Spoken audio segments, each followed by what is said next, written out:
एक चिट्ठी जारी की है कांग्रेस पार्टी की तरफ से।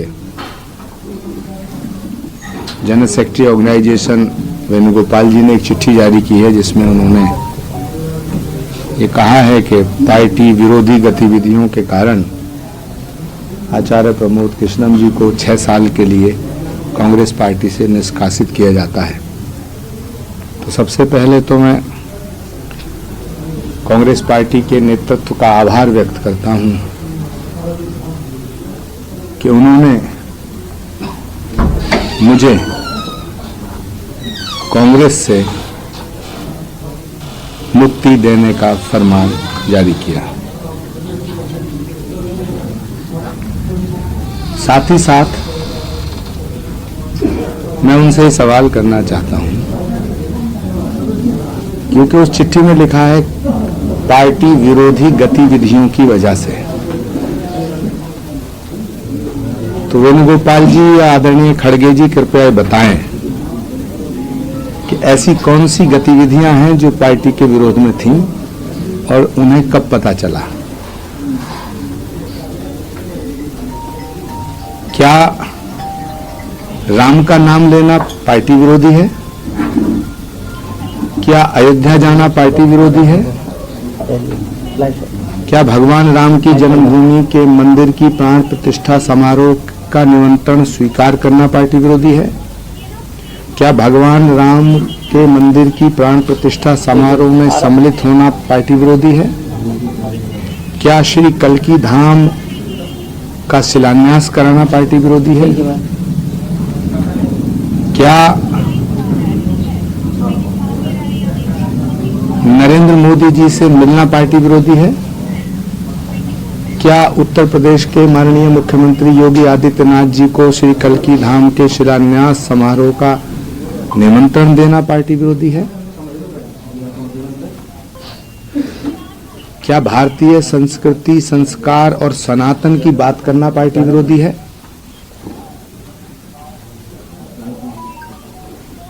तो ये मेरे सवाल हैं जो कांग्रेस लीडरशिप से हैं और कांग्रेस नेतृत्व को ये बताना चाहिए, देश की जनता के सामने स्पष्ट करना चाहिए कि कौन सी बात और कौन सा बयान पार्टी विरोधी है। ये मेरी मांग है। दूसरी मेरी अभिलाषा है, मेरी प्रबल इच्छा है, भगवान राम को 14 वर्ष का वनवास दिया गया था। तो एक राम भक्त को 6 साल के लिए क्यों निकाला जा रहा है? इसको 14 वर्ष कर दिया जाए।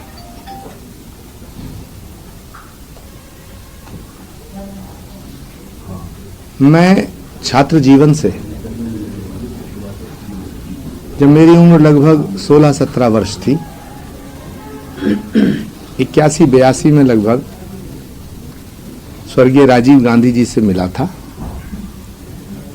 जब वो संजय गांधी जी के निधन के बाद सांसद बने थे, इंदिरा जी प्रधानमंत्री थी,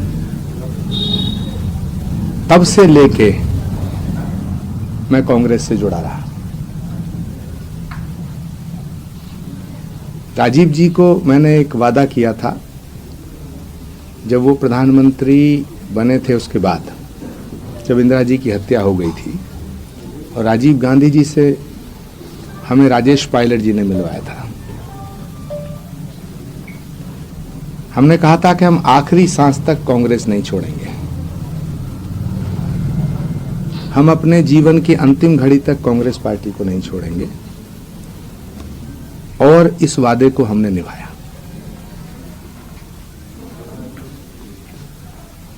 बहुत से ऐसे मोड़ आए, बहुत सी ऐसी बातें आईं, कांग्रेस पार्टी के बहुत से ऐसे फैसले थे जिनसे मैं सहमत नहीं था।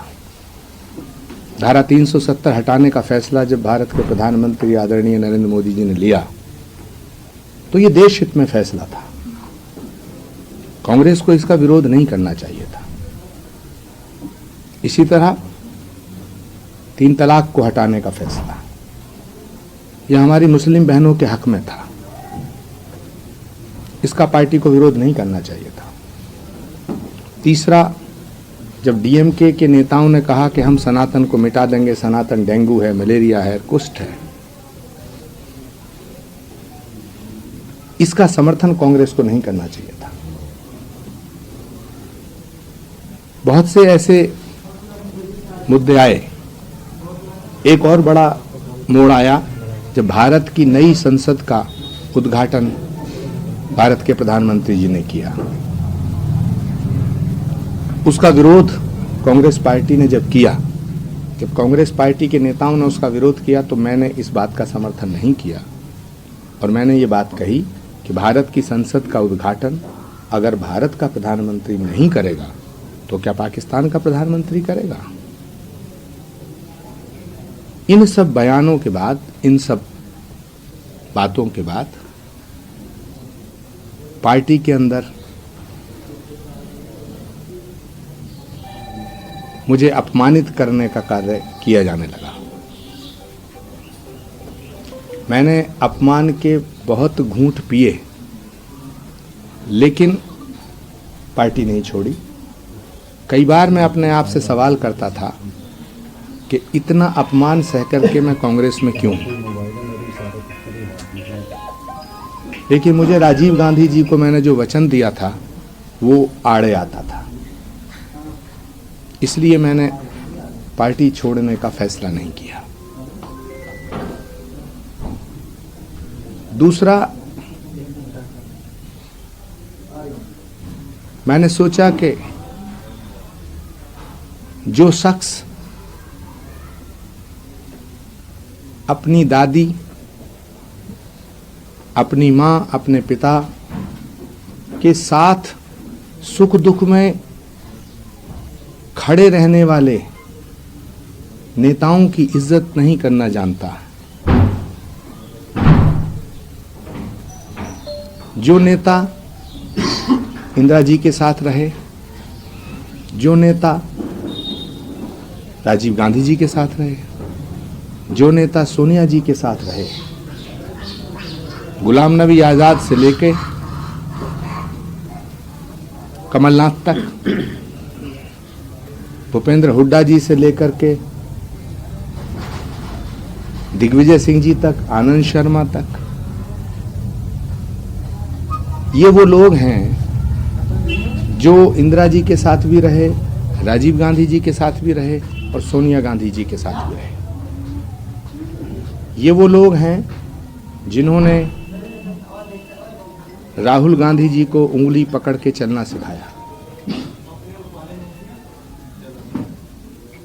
भारत की संस्कृति है, भारत की सभ्यता है कि हम अपने बुजुर्गों का बड़ा सम्मान करते हैं, हम अपने पूर्वजों को बड़ी इज्जत देते हैं। मैंने सोचा, मैंने सवाल किया अपने आप से कि जो व्यक्ति इतने बड़े बड़े नेताओं की इज्जत नहीं करता है, तो फिर यदि मुझको अपमानित किया जा रहा है तो ये कौन सी बड़ी बात है।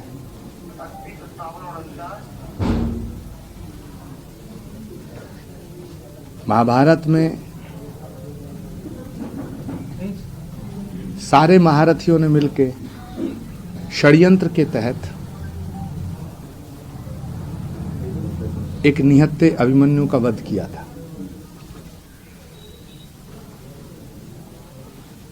उसका परिणाम इतिहास में दर्ज है। सवाल आचार्य प्रमोद कृष्णम के निष्कासन का नहीं है, सवाल इस बात का है कि वो कांग्रेस जो महात्मा गांधी की कांग्रेस थी, वो कांग्रेस जो सुभाष चंद्र बोस, पंडित जवाहरलाल नेहरू, मौलाना आज़ाद और इंदिरा गांधी की कांग्रेस थी, आज उस कांग्रेस को किस रास्ते पे ला करके खड़ा किया गया है। क्या कांग्रेस में रहने का मतलब है कि हमें चमचागिरी करनी ज़रूरी है? क्या कांग्रेस में रहने का मतलब है कि हमें झूठ बोलना ज़रूरी है? क्या कांग्रेस में सिर्फ वो रह सकते हैं जो सनातन को मिटाने की बात करें? क्या कांग्रेस में सिर्फ वो रह सकते हैं जो राम का अपमान करें? क्या कांग्रेस में सिर्फ वो लोग रह सकते हैं जो हिंदू धर्म को और हिंदू आस्था को ठेस पहुंचाने का काम करें? क्या कांग्रेस में सिर्फ वो लोग रहेंगे जो हिंदुओं की आस्था को रोज ठेस पहुंचाने का काम करेंगे? मैं आपके माध्यम से ये साफ कर देना चाहता हूं कि राम और राष्ट्र पर समझौता नहीं किया जा सकता है।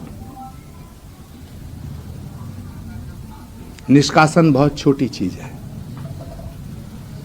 हम अपने प्राणों को भी न्यौछावर करने के लिए तैयार हैं, लेकिन राष्ट्रीय अस्तित्व, राष्ट्रीय अस्मिता और सनातन पर कोई समझौता नहीं किया जा सकता है।